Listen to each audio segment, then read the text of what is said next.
The content you're about to enjoy comes from the archives of The Best You.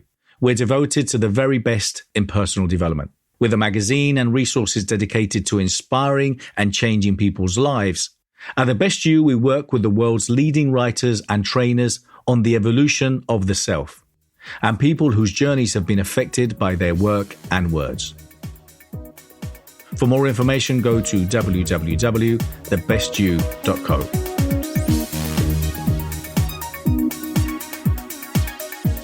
Hi, I'm Bernardo Moya from The Best You, and welcome to Inspiring People.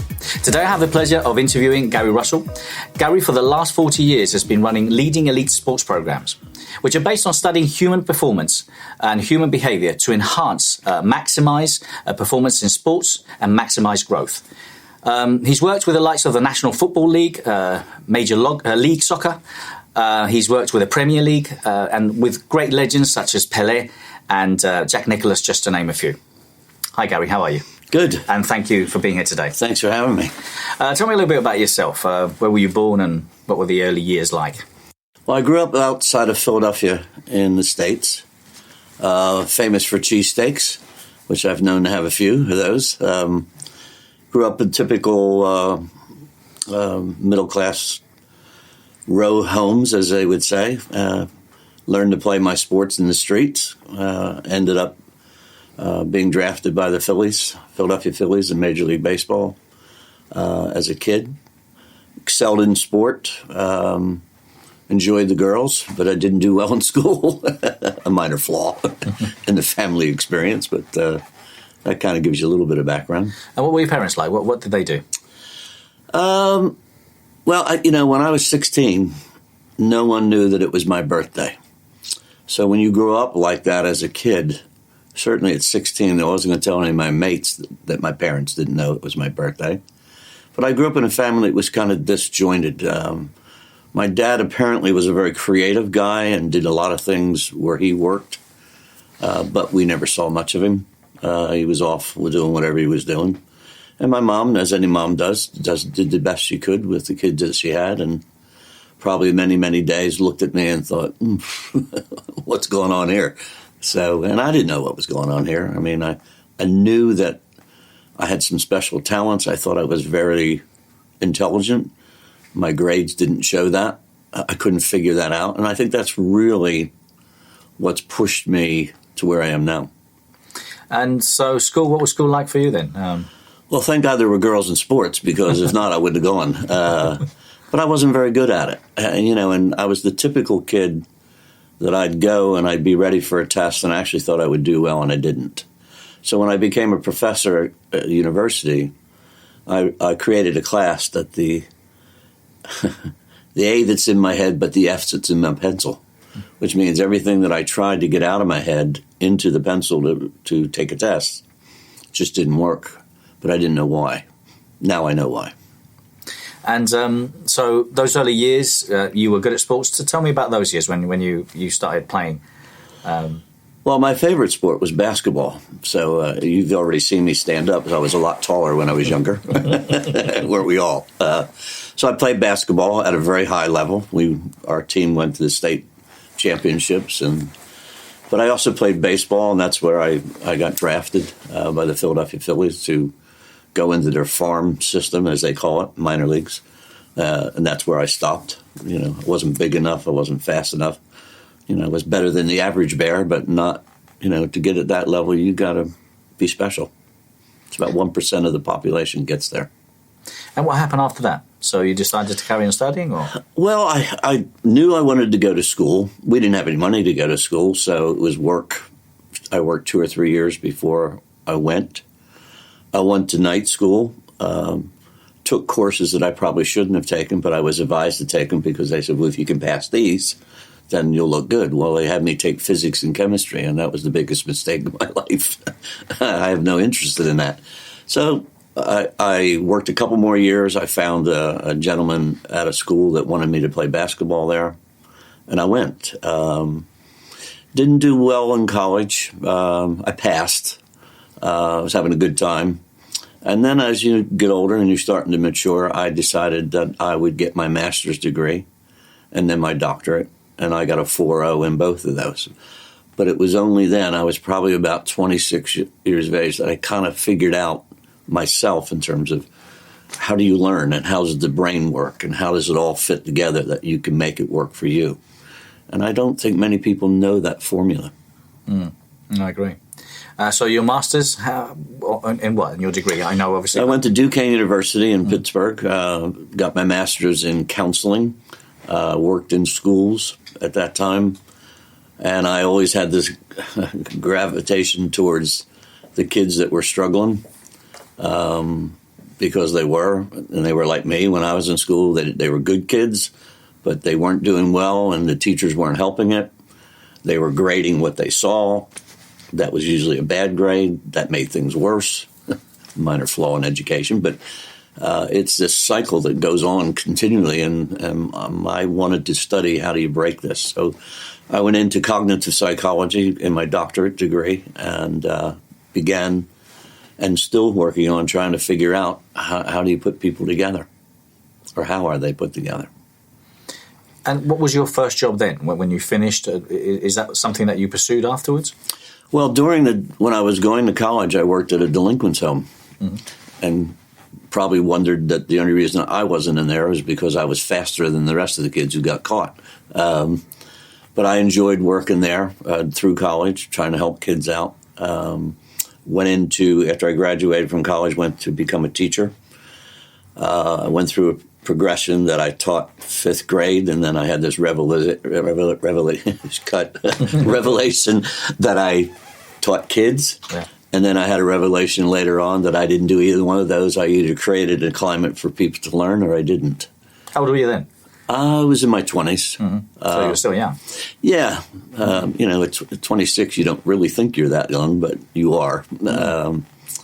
So I did that while I was finishing my master's. I then became a headmaster of a school in Long Island.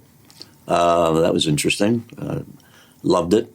There was another example, the McEnroes, who are really big in tennis. Patrick was in my class at age 14. Very good athlete, sharp as a tack, had me on my toes all the time. But they had done the same things that I had seen for years, where every time a kid moved, they did something, they wanted to put their thumb on it. I changed the whole environment. I got the kids involved in creating activities, creating dances, field trips, and everything. And all of a sudden, the discipline problems went away. I still didn't understand totally why. I do now, but that's what I created. And then I started my own companies of sports education. Attached myself to the NFL, Major League Soccer. What made you get into sports? So you're working as a head teacher, headmaster in a school. What makes you then decide, okay, I'm moving on now, I want to get into sports? Well, one, because it was an area I knew. I was pretty good at it. I thought I was pretty knowledgeable about it. But I also felt that sport was a tremendous vehicle to get people to express themselves. So when people say to me now, what do you do? I said, I teach people how to win. And, I live right next to one of the biggest casinos in the world. And every day there are millions of buses that are taking people there who are trying to win. Everybody wants to win, even when they know the odds are against them. It's great for the Connecticut economy where I live because everything that they lose goes into our taxes. So it's great. But my point being is that humans are driven to win, whatever win means to them. In sport, it's obviously pretty clear what winning means in terms of gold medals and time and money and things like that. But I wanted to get involved because I felt that the way we were coaching sport was totally backwards. So I created a program called Strength-Based Coaching, which takes all of the human development of how people think cognitively, how they are built emotionally, and what are they like under pressure. And we translated that into what we call strength-based coaching. The trick was I brought 500 coaches from the FA from England over to the States to work with me in Major League Soccer. But they were all trained in football, all trained in coaching football.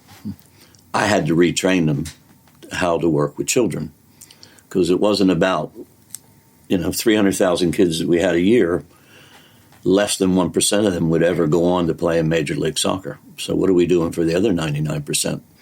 So we use sport as a vehicle to grow people's emotional strength. Now, I know you had, sorry to interrupt you, I know you had massive numbers of people that you've trained through your camps over the years, but I'm still trying to go back, which obviously may seem natural to you. How do you think, okay, I want to get into sports, and now all of a sudden you're working with the Major League Soccer and you're running with the NFL. How does that happen? Explain that process, please. Well, when you look at my profile, I'm a maverick. I'm a person who, even though I grew up in humble beginnings, I'm not shy.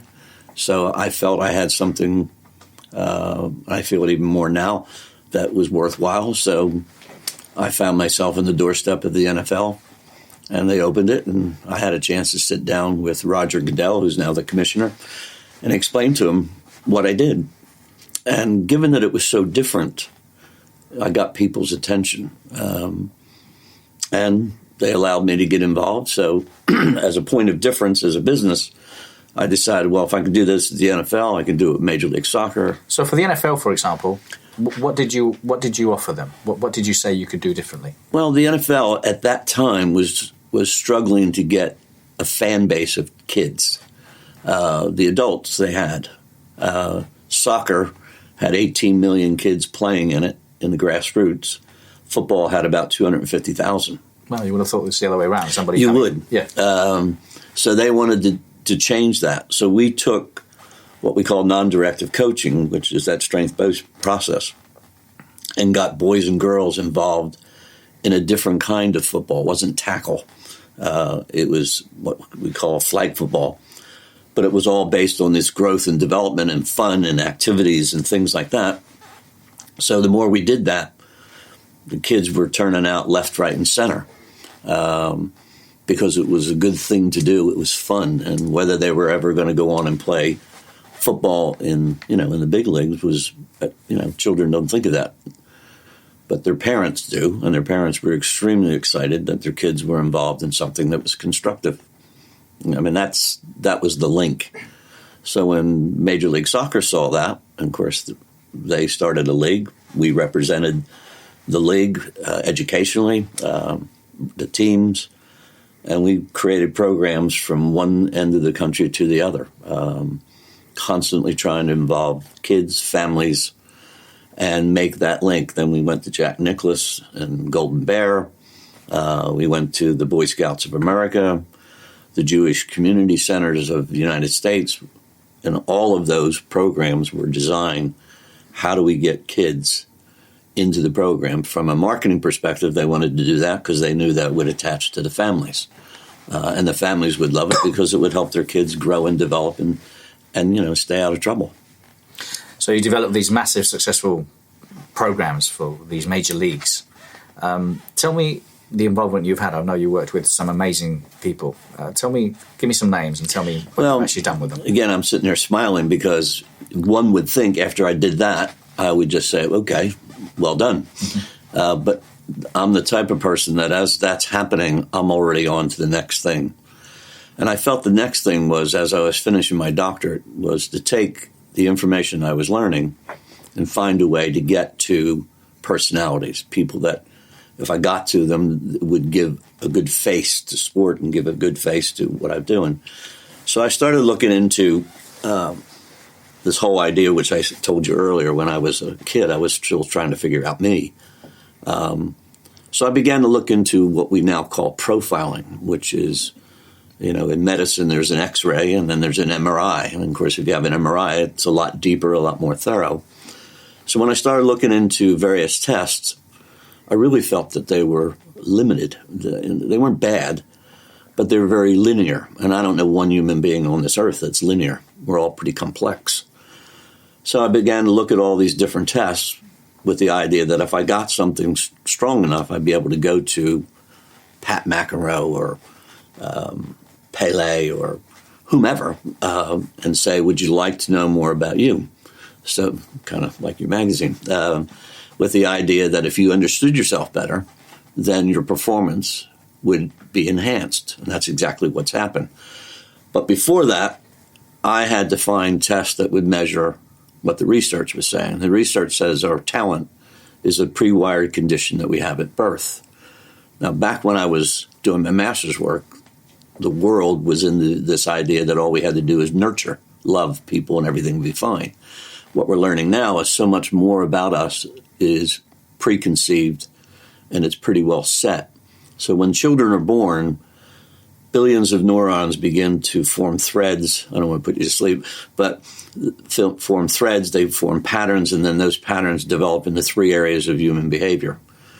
Brain, cognition, how you think, process information, how you emote, how do you attach yourself to the world, and then how do you act in a coaching or work setting, and how do you handle pressure. Well, I knew that, so I went and found 3 different tests that would measure those 3 things. Belonging to a psychological society that I did, I went and shared with them what I was doing. They said, well, you can't do that. Now, my mom would have said that was the worst thing you should have ever said to him, because the minute you told me not to do it, I was going to do it. And I did. So what I've developed is a 3-dimensional profile that gives you a 3-dimensional psychological outline of you. So you can imagine me sitting down with a chief executive of a company or a major athlete, Steve Young out of the 49ers, Bill Walsh out of the 49ers, Jim Kelly out of Buffalo Bills. I could go on with various people. Once they saw that the profile actually was, they actually accused me of having cameras hidden before I ever met them. And I said, I didn't do that. But it's that accurate. So what it does is when it gives you this psychological outline of you, you begin to start realizing that here your whole emphasis has been football or golf. And now I'm opening up a door about you. So, all right, now I actually know I have a left and a right arm. Imagine I didn't know the name of my arms all my life. Now I do. So now you can purposely get them to start thinking of their behaviors, brain, emotion, pressure, and then attach that to the sport. And what happens when you do that, you immediately get this burst of efficacy, you get improvement, you get extra performance. So when I met Paula Radcliffe with Clive Woodward, he said to Clive, why should I do this?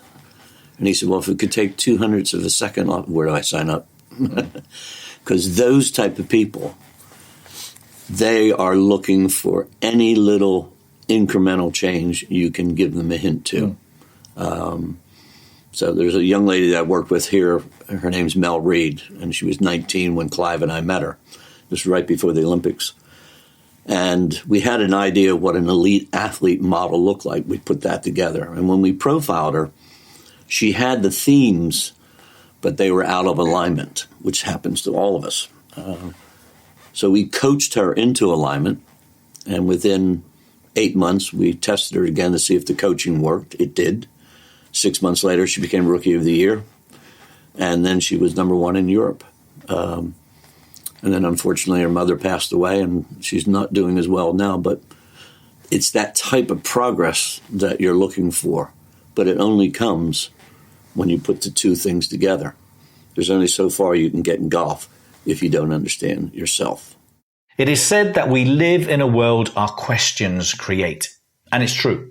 Those that have succeeded in life, those that stand out, those that have made a difference, those that are inventing, those that are exploring, pushing the boundaries of reality are based on those that have asked themselves empowering questions.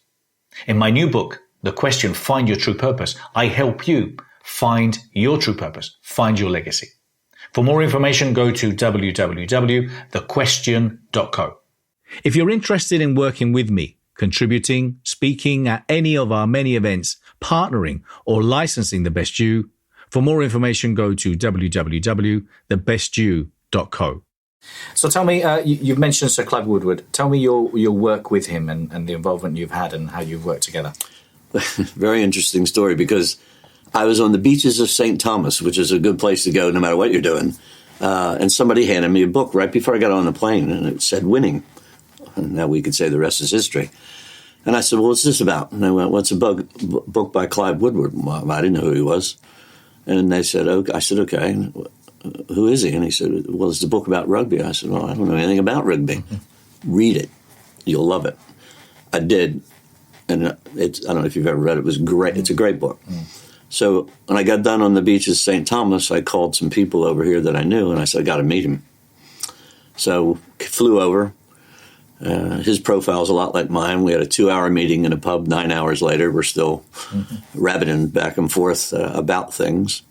Got involved in trying to help restructure his book in terms of how he actually put it together, because sometimes great people do things and they don't even realize there is a pattern to what they do, so we helped create that pattern behind him. Then he went to Southampton Football Club, where I profiled Gareth Bale. Yeah. If only I knew then, I would have gotten 10% of everything he's done since, but I didn't. But Clive brought me in there because he felt that the players were not being handled properly like he would have done in rugby. He took a lot of stick because people were saying, well, what do you know about soccer? He's always taking a lot of stick in everything. Yeah, I mean, but that's what great people do, because they say things and do things that most of us don't think about. Yeah. So we went in and profiled 17 of the team's players. And one part of the profile, if there's a problem, it's called a pressure response, and it reads it almost like if you take your blood pressure. 15 of the 17 players had this pressure response on their profiles. I think Clive thought, eureka, he knew something was wrong, but he couldn't put his finger on it. So with me, with my MRI type instrument, I was able to show exactly what he felt. Now, I don't know how much changed because of that, because I don't know that they were willing to listen to him as much as they should have. But when you have a pressured response in a profile, it limits your ability to perform. So Gareth Bale and the other lads that were going out and play, they were playing every weekend, but they weren't doing well. But that's the point. If you don't have the correct alignment and the right environment for people to get that alignment, then you're going to be limited in your performance. And I don't know how many times I just worked with Sean Casey, who's a Major League All-Star player in the States. And he wanted to find his profile out in the last couple of years of playing. And I said, why do you want to do this? You're an All-Star. He said, because I don't think people understand me. And I think if they understood me, I'd be even better than I am. So after we did the profile, he said, for God's sake, we should be at every young person that comes into the majors, take this. I said, why? He said, because the coaches don't understand them. And he said, I've seen so many talent come in and get lost because people don't understand what they're looking at. They're looking at baseball. I don't know if you know about the book Moneyball. Yeah. All right. I mean, that's the classic example that the paradigm in which people make decisions is based on baseball. He introduced a whole mathematical different way of putting teams together. They thought he was nuts. Mm. He thought he was nuts until they won about 26 games in a row. And then all of a sudden, a different approach, a Clive Woodward type thinking, made a huge difference in a sport. But it's the human component that's, in my mind, still missing. So I'm here in London this week working with a major corporation who now believes that everything they've been doing has been working on the corporation, like working on baseball. Now they realize that maybe they should be working with the people and help them. So that's what I'm doing, profiling employees and profiling senior managers and trying to help them understand behaviors better so that they can translate the behaviors to the activity that makes money. Let me take you back. The work that you've done with Sir Clive Woodward, you've continued to work over the years. Can you just name me a few of the things that you've worked together on? Yeah, well, we worked with Southampton, as I said. He went on with the Olympics. We worked with Mel Reid, profiled Sir Chris Hoy, Sir David Brailsford, the shooting team. I was very nice to them, by the way.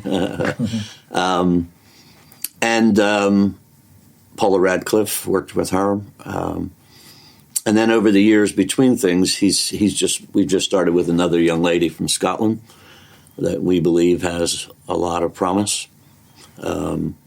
So it's those type of things. So it's those type of things. You go in and you profile certain people. Yeah. I mean, I was going to actually ask you about what's made. I know Team GB and the Olympics has been a great success story, but can you go and explain to me that behind the scenes what's actually happened? You know, because obviously these teams don't happen overnight. There's a lot of planning. There's a lot of things that make it what it is or what it has been.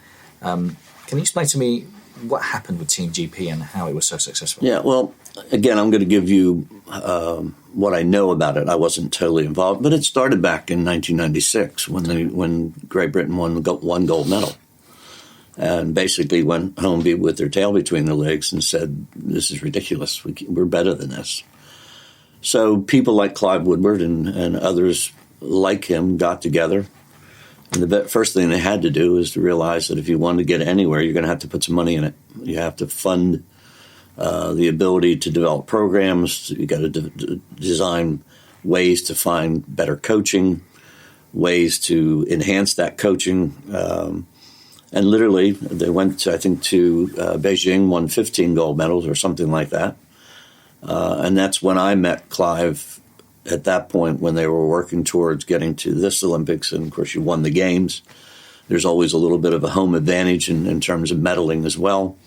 But it was very systematic about, taking a look at every performance director, every coach.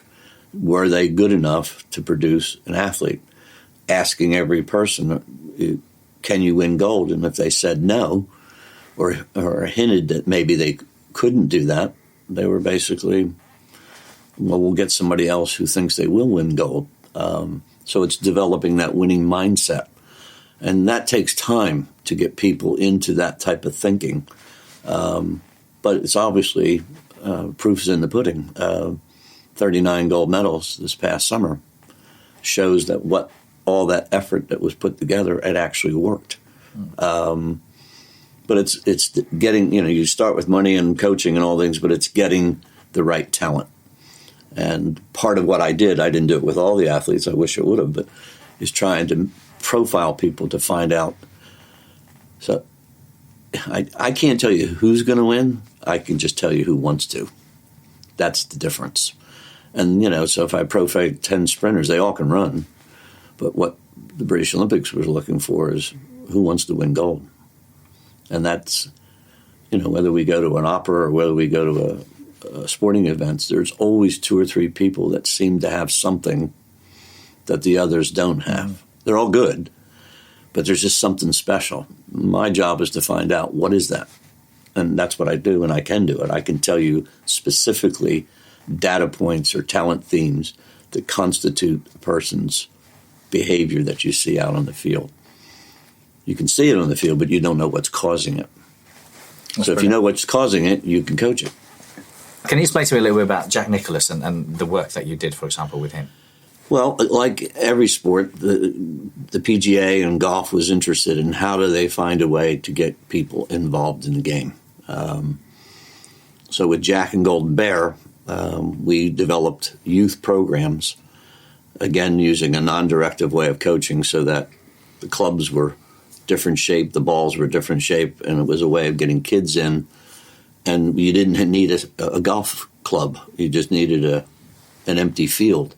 So we developed all these programs, but the beauty of doing that was watching him. And the thing that impressed me most about him, and it's the same thing that I've seen consistently with these major athletes that I've worked with. I'll just give you one example. He runs his own golf tournament in Ohio, plays 3 days of 18-hole courses. Every night when everybody else went into the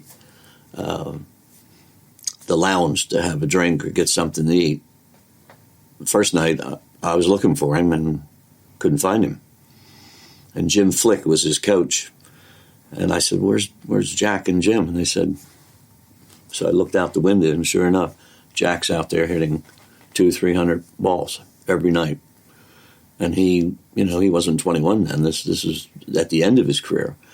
So Jim Flick, who I worked with, I said, is he always like this? And he said, he's always like this. He won't let it go. He just keeps working and working and working. So now there's a book out now called Sports Gene. There's the author, I can't think of his name, that wrote Blink, that talks about 10,000 hours to put things in.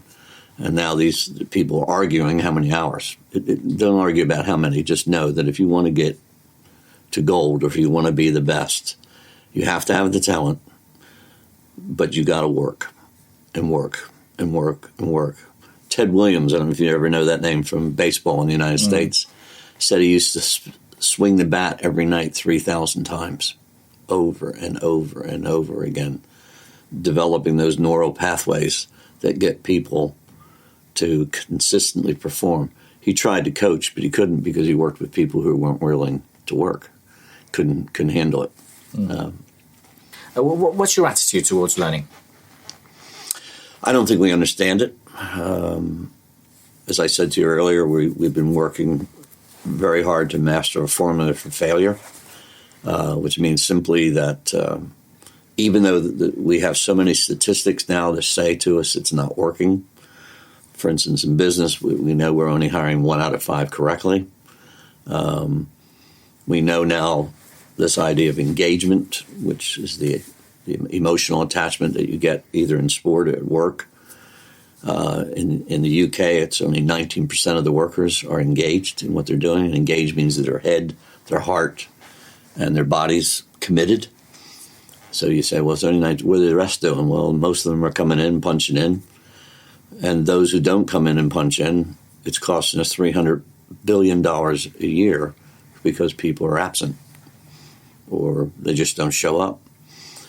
So you asked me about learning. I think if we understood the way humans are put together, we would realize a better way to teach or to create an environment for people who want to learn or they already have the ability, but it's our way of how do we bring it out in them. So there's plenty of statistics that show that, it's not working. I mean, you just look in the United States, how many kids are still forming gangs, how many kids are dropping out of school at age 18, before 18. In Philadelphia, it's over 50% of the kids. So there's a famous oil commercial in the States that says, you can pay me now or you can pay me later, meaning if you use the right oil, you'll do better with your car. Well, I believe it's the same thing with humans. We're paying for this 50% of the kids not going to school, either because they're on the dole or they're in trouble. They're in drugs. They're going around punching people on the street now as fun. So we're paying. And I think it goes back to this whole idea that learning is a part of how you put humans together. So profiling people and how they learn or cognitively how they work would be a great step to do. We don't do it in schools.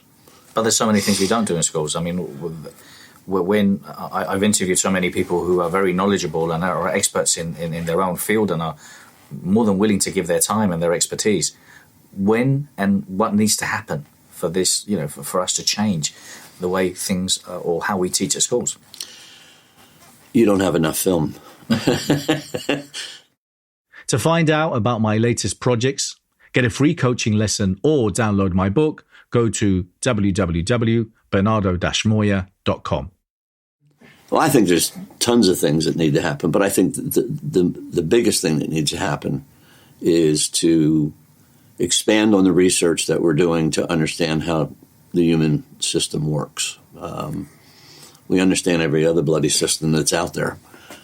So understanding that, spending more time and energy and money on getting that clear, and then spending time, energy, and money on teaching people how that works. So the problem we still have in school is if you hire a math teacher, just like I said about coaches years ago, the person's very proficient at math. But what happens when the kid says no? Well, I don't know what to do now because they didn't teach me that. And I think that has to happen. It'd be like going into medicine and you get in there and somebody says, well, I think you need an operation. Well, what kind? Well, we think it's your appendix. Well, how do you know that? Well, we're pretty good at guessing. so we'll go with the appendix today. You're not going to do a blood workup, oxygen, and all that stuff? Nah, we don't need that. We'll just go ahead and teach math, if you get my drift here. And I think that's the paramount problem. And if we spend as much time on education as we do on war, we could crack the problem in no time. But we're so preoccupied with the wrong priorities, the things.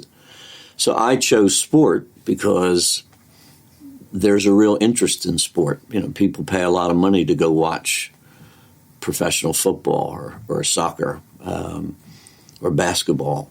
So I chose that way to go to show what we could do with people. My ultimate love is that teachers would need to learn this information as much as I'm teaching coaches about it, because it goes hand in hand with teaching math. It goes hand in hand with teaching golf. You've got to work on the person first and get that straight. Then you have your best chance at your subject matter. What do you think your best assets are, Gary?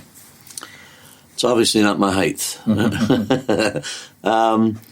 I think when you look at my profile, I think that the thing that stands out the most to me that I've learned is my number one theme is strategic. Now, when I was younger, strategic was I'd have these formulations of patterns of ideas and thoughts about things. So when I started my own companies, I started them with this fuzzy idea of what I thought I would do. What I learned later was that I was actually strategic. So I began to realize, okay, that's a talent, that's a strength. So now I use strategic to be strategic. It sounds kind of silly, but when you know you have something, it'd be like if I told you today that that's a left arm and that's a right arm and you never knew that.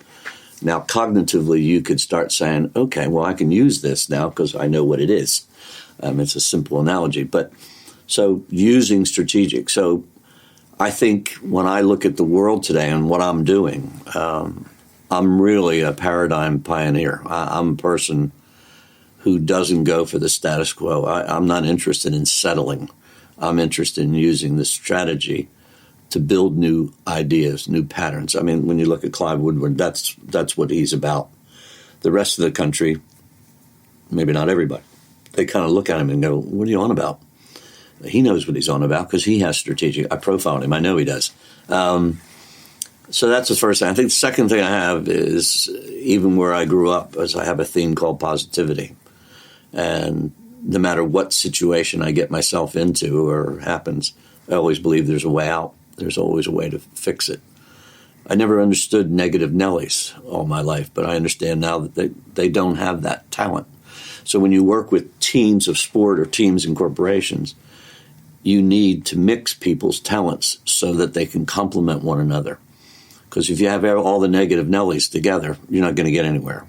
If you have everybody who's euphoric and positive, that's nice, but you need somebody logical to basically say, before you get float off here, let's think this through a little bit more analytically. So they're all themes that I was mentioning that you can actually measure. So when I go to a corporation now, or in sport, as I try to get them to put people together based on their themes. And these themes, as I said earlier, are woven into us. And by the age of 16, they're pretty well set.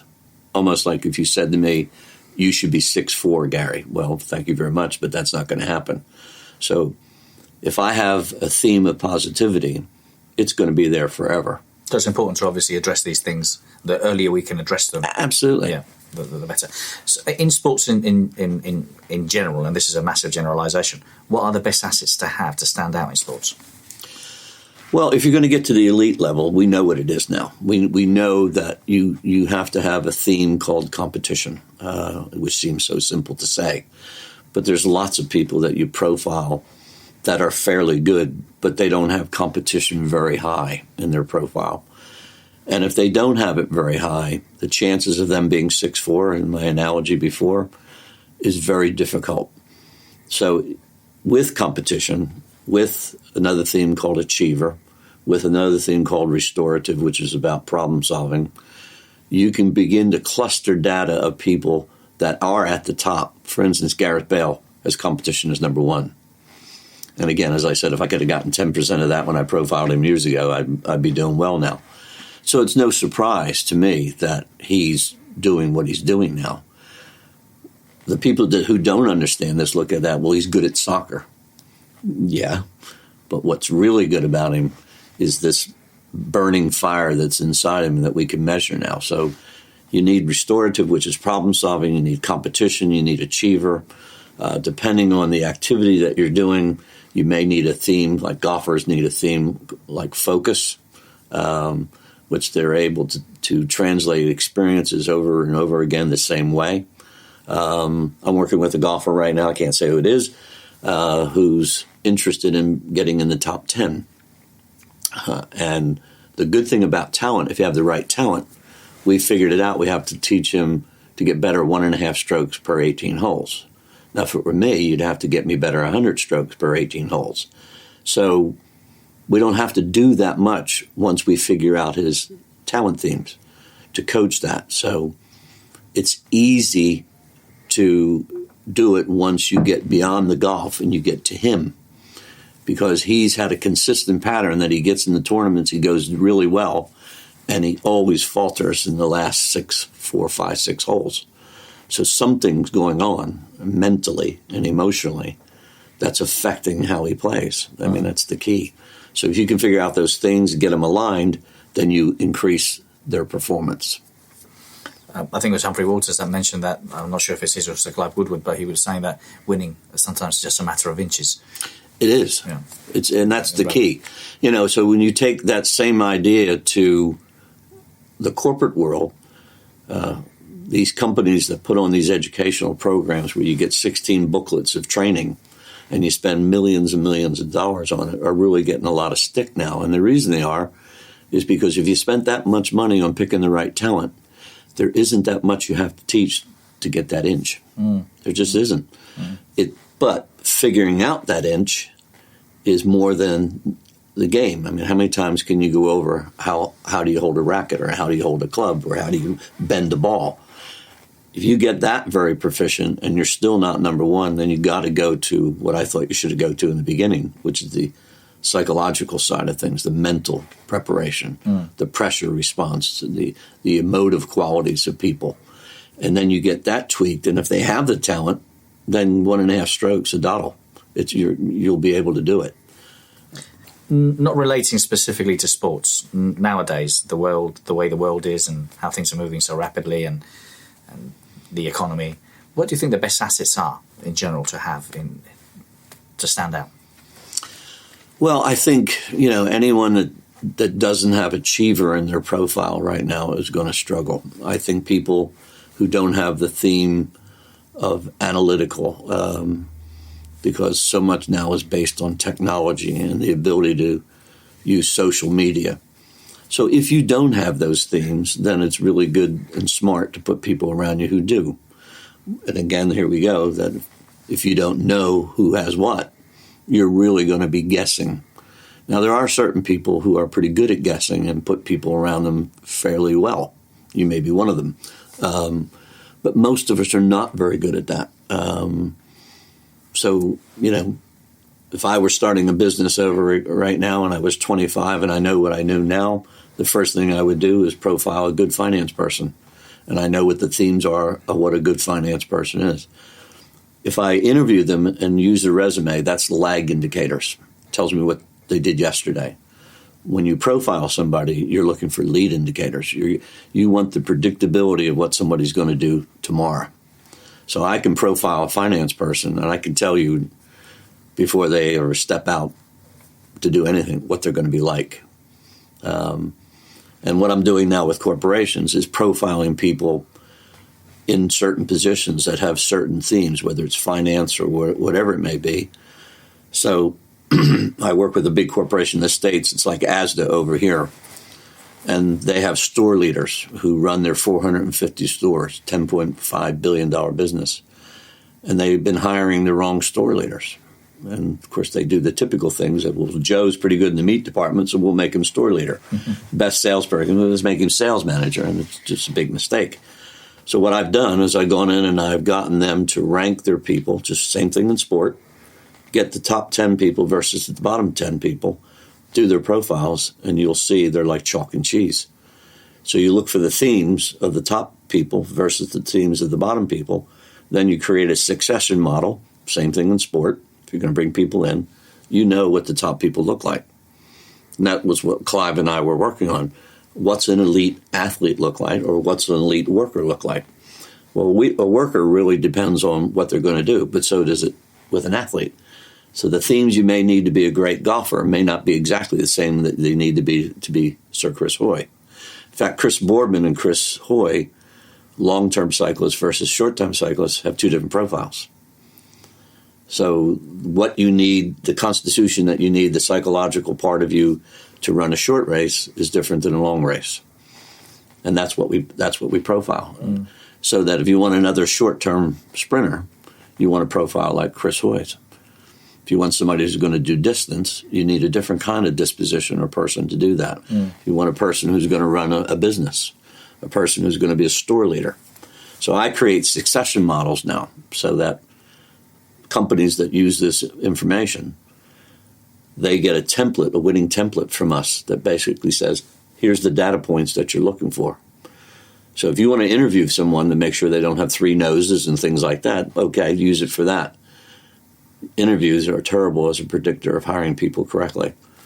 So what happens now in these companies, they interview them, and if they think they've done the background checks and all the things that they should do, then I profile them. And if they have the right data points, they hire them. If they don't, it's like having sprinters. They can run, but are they gold sprinters? Mm. That's the difference. Very interesting. I assume you read a lot. What kind of things do you read? Well, you remember going back to me being a lousy student. I hated to read. But I knew when I was in my early 20s I had to read. So my wife reads, all right, smut, I'll call it what it is. It's novels and things like that. And I read what I would call like academic books or corporate books that are constantly trying to explain either the environment that people work in sport or corporations or people. So the latest book I'm reading now is called Sport Gene. It's fascinating because it fits right in with what I'm doing. It's the idea that people are born with this particular sport gene that gets them to where they are. Now, do you have to still work hard? Of course you do. But if you don't have the right sport gene, in his book, then you're going to struggle to get to that top level. Mm. And I think he's right. Mm. I haven't talked to him yet, but I will. I'm sure you will. Who inspired you when you were younger? Oh, mine. Probably people in sport inspired me. And then I had a couple teachers who probably, if they were alive today and they saw what I was doing, they'd be overjoyed because they seemed to take a different approach to people like me. And so instead of becoming an outcast like I was in school when I was the head of a school, they were inclusive. They tried to bring people together. So I would say they were the people that inspired me. The people who inspire me now are my children and my wife. I mean, the good news is they get me. I'm not so sure they're totally happy with everything they get, but they get me. And I think in life, when you have anybody who can support you and be willing to accept you and create a path for you to go and go the way you need to go, that may be called love, but it's wonderful. And that's what I do for athletes. I don't care how good they are. There's always something more they want to achieve, and my job is to unlock the door and let them go out and do it. And when they do, it's magic. I bet it is. Thank you very much. My last question is, what would you like to be remembered by? What would you like your legacy to be, Gary? Probably just the fact that I think humans have potential. We have talent. Everybody's talented. I'm staying at a hotel now, and I'm sure there's a lady that's been there for 400 years making beds. And every time they bring a young person in behind her, they can't quite get it right. But she has the talent to do that bed better than anybody.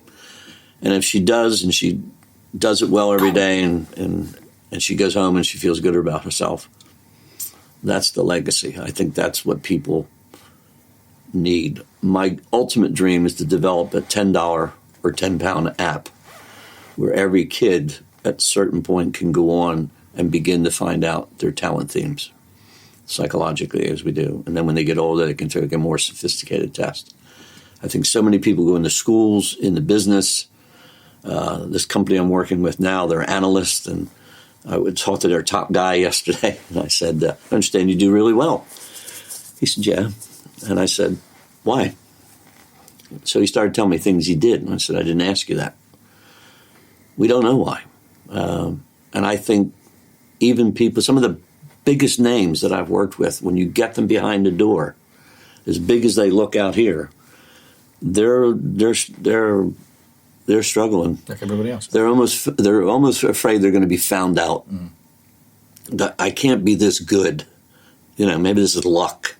I had that asked to me many times. Do you think I'm just lucky? And I said, there's no such thing as luck. And they go, well, there isn't? I don't know. Luck is preparation, putting yourself in a position where you can maximize your talents. Now, if I find out later on that I had an uncle that had a couple $1 million, okay, maybe there is luck. And I'll take it. But I honestly believe that humans, and this is the legacy, I think humans have this potential that is just untapped. I think 19% of the people in the UK are engaged at work. 1 out of 5. I mean, it's terrible. Very sad. So you imagine going there at work every day and you have to do it. And you don't like it. You don't feel like you're getting anywhere. You don't feel like anybody understands you. And it's just not the way it should be. Well, thank you very much, Gary. Thanks very much for your time. And thank you very much for watching Inspiring People. Thanks very much, Gary. That was great.